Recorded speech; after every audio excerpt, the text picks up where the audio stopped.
And ladies and gentlemen, I would like to invite our next moderator on stage. And that is Anupriya Acharya. And with that, we're delighted to have on stage a woman who every Bollywood actress has on speed dial, who champions Ghar Ka Khana as the best diet to suit your needs. Ladies and gentlemen, Rujuta Diwekar. Everybody, let's give her a huge, huge round of applause.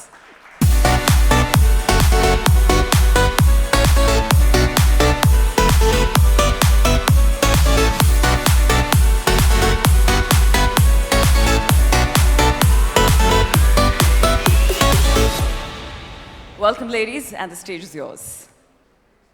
Hello, mic check. All right, so this is my big fan moment. I'm here with Rujuta. And Rujuta, it is my absolute privilege, absolute pleasure to have you over here. Very, very warm welcome to Goafest. Thank you very much, Anupriya. I'm a huge fan of every woman who is working and staying fit, so thank you.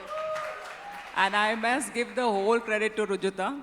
Earlier, I used to be into some sort of a fitness journey, a little bit of running here and there, till I read her book, Don't Lose Out, Work Out. And since then, I moved on to weight training. So I'm really, really happy to be here with you. Thank you. I've made a career out of taking credit for other people's efforts and good looks. So I'll take credit for yours too. Thank you. All right. So this is a very, very timely session for us, Rujuta. And we were very keen to have this. One, of course, health and wellness is something very, very, very core to any people business, and ours is a purely talent and people business. But because of the pandemic, this festival itself we are holding after 2 years, 2 very tough years in which we overcame a lot of hurdles, and obviously apart from everything else, one of the things which came into sharp focus is, of course, health and wellness. And while, of course, we all sort of got over all the troubles that we had and dug into the superpower that we had, and whether it was our work or health or whatever. A lot of us also, went through tough times in terms of our own wellness, got COVID, and we realized that some of the people, especially people who had some comorbidities like obesity or blood pressure, had tougher time. And my first question hence was more related to that. For the larger crowd who's over here, maybe not everybody's looking to become the cricketer of the captain of the cricket team or a top athlete, but definitely I'm sure we all want to avoid some of the most common sort of things like obesity and blood pressure so that we can have more fulfilling careers as well. So what would your advice be for that? What I really think about things like diabetes, obesity, blood pressure, is that these kind of things, they require systemic change. It cannot be left up to an individual's willpower to bring about a change. A lot of times in health and fitness, we make it like it's an individual's problem if he or she is fat or has diabetes or blood pressure and stuff. But we have to look at the way we are actually running our cities, our towns, and I think more importantly also our offices. Because if we have, and I know that advertising attracts really young and smart talent, so if we attract young and smart talent only to make them 10 kilos heavier at the end of 2 years or 5 years, or more obese, make them skip their periods, give them blood pressure, nightmares, anxiety, then I think we're doing something wrong and that needs to change. So as much as we like to work hard, and everyone must work hard. I think that's a non-negotiable. You can't expect to get somewhere in your career without working hard. But you must also create an enabling environment for people to exercise, eat correctly, and even nap in the afternoons, So I really think that's the way forward when it comes to non-communicable diseases like obesity, diabetes, and otherwise, by the time we realize that we need to do something about it, we are 40, and there is at least one number in our blood work which is off, and then it begins to give us nightmares. Till that time, we are busy taking our health for granted. So start early, and don't wait for it to come. So that's the first this thing. Yeah, I think it's a little bit like you know, the whole mutual funds or investment concept, that if you start early, even if you start with a small amount, you're much richer at the end of 20 years. So it's the same thing. If you start early with your fitness at 15 or 20, even if it's a little bit and it doesn't take too much, it's about half an hour every day, then at the end of 20 years, you're much fitter than someone who has just started or who has started 5 years ago. So in fact, that's a good cue for my next question. A lot of people that we talk with and in all our discussions, if it is around health and wellness, one of the things which keeps coming out, especially from all the advertising crowd, is that we are so busy. You know, there is never any time, and there is such a hectic life that we have, and you know, we have to work late in the night, skip lunches, and it's a very, very busy life. So maybe I'm going to get into fitness at some point in time, but right now, just let me clear this work. So how to fit in, you know, this whole regimen in a busy lifestyle? Well, to realize that you're never too busy to eat, and you know, if your work has made you too busy to eat, then you should quit what you're doing, because this is probably then not the right career for you. So, you know, simple things like having potable water to drink in your office, having bananas in your office that people can see, having nuts like peanuts or cashews that people can eat during long meetings.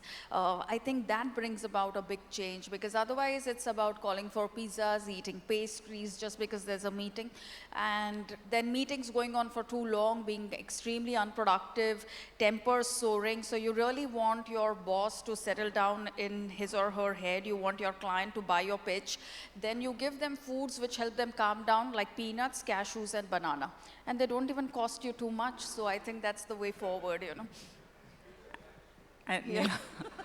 and what about the, so that's around food, and I think we can all skip maybe biscuits and samosas and Skip move the on biscuits to... and samosas, make good advertisements for them, sell them, don't eat them, you know. So yeah, I think that's what you have to do. Also, it takes very little time to get fit, to stay fit. It takes very little time. So if you don't find half an hour ka slot at one go, you find 10 minutes 3 times in the day, or 5 minutes 6 times in the day, and you know, do something, because it's health is the only wealth. You know, there is nothing else that matters as much as good health does. So basically, if you're not, so is it okay to sort of be moving around through the day and have a more active life if you are skipping any sort of health regimen in the morning or any activity in the morning, or both are required, or one can be done and the other can be missed? Both are necessary. You can't do one and give up on the other. But on a day that you can't exercise at all, at least ensure that you're staying active. And even on a day that you can exercise, ensure that you're being active. I had a client who became the CEO of a company, and he said, after I became a CEO, I realized that my movement बहुत कम हो गया, because even मेरा bathroom मेरे cabin के अंदर आ गया. Otherwise, he said, I would at least walk down, and you know. So I think we just need to kind of create more scope in our life to move around. So at least for every 30 minutes of sitting, stand for 3 minutes, walk to each other's cabins or offices instead of sending WhatsApp messages, or you know, talk to people in real life versus really sending them a DM over Insta. You know, vote for people who will give you good trains and footpaths and buses, so that you don't have to invest in bikes and cars, because fitness has to be sustainable. It has to be something that you can live with for the rest of your life, and actually leave it behind like a legacy for the next generation to follow. Perfect. I think on that note, maybe all of us can stand up. Oh yeah. And maybe like turn around a bit. Because we've been sitting for 10 minutes, so it's good for us to. All right, great. You are a great audience. I think, you know, the problem is that when we go to schools, to stand up on the bench is a punishment, which is why if we have to move, we begin to think that this is some sort of a punishment. It's also, you know, in developing economies, the richer you get, the lesser you move your bodies. So we need to understand that the ability to move the body is a gift, and we must use it at all points of time. So, and at every stage of our career. And I really think that the leadership has a big responsibility here. the more you move your bodies, the more your interns will pick up on that too, and everyone in the middle level and higher up and stuff. Otherwise, we are all just sitting and people are bringing us things, पानी हो, purse हो, गाड़ी हो, जो जितना अमीर है वो उतना कम हिलता है. So I think that needs to change. Thank you. So that's on the physical movement part and possibly like a little care on your diet and what you're putting in your mouth and what are you eating. The other part which has come much into focus actually, and I myself for a long time thought that this was some sort of a Western phenomena, is this whole area of mental wellness. And through the pandemic, obviously people were cooped up in their houses and they were trying to juggle work and home and everything to do with caregiving at home, and everything was you had to do yourself only. And a lot of obviously stress. It was like a perfect environment for a lot of stress and mental pressure, and that's what people in any case otherwise also feel in their jobs a lot of times. How to cope with that? Does any of this physical activity and your diet, does it help in that as well? Or there are other things that you can do to cope with the pressures? I think diet and exercise is surely something that helps cope up with pressure. So does sleeping on time and really making that time to nap in the afternoon for at least 15-20 minutes. But to really de-stress and, especially now in this whole era of WFH, where there are now no boundaries to where one really works and where one is really at home, I think we also need a social change. And by that social change, I think we need men to take on more responsibilities at home. Otherwise, as working women, we are working at home and we are working from home, and we are just exhausted all the time. And then it's almost like the stereotype of a successful woman is the one who's constantly irritable and angry, and they blame it on our hormones and call us menopausal. But the fact is, even men are andropausal, and when they don't do anything or when they are angry, it's looked at like a drive, that he's a driven man, and a woman with drive is simply hitting menopause. So I think we need men who will work in our kitchens, as in their own kitchens, at least 2 to 3 times every single week. We need to have men, who know where things are in the kitchen, where they don't stand in the kitchen and ask things like, shakkar kahan hai aur chai ki patti kahan hai, and and I say this to every student when I'm invited to schools and colleges, that don't even date a boy who can't make dal chawal. Shaadi to dur ka baat hai, so we need men who can cook, because men who cook are the ones that you should keep. Baki paisa aur wo sab kuch hum log akele kama lenge. We no longer need a man to have any kind of social standing or anything. So yeah, we need men who will cook, clean, and live a responsible life, and think that this isn't a downfall of mardangi. This is high time that mardangi also takes the shape of this, So otherwise खाली advertising में वो आ जाएगा, share the load, पर असली में कहाँ आ रहा है?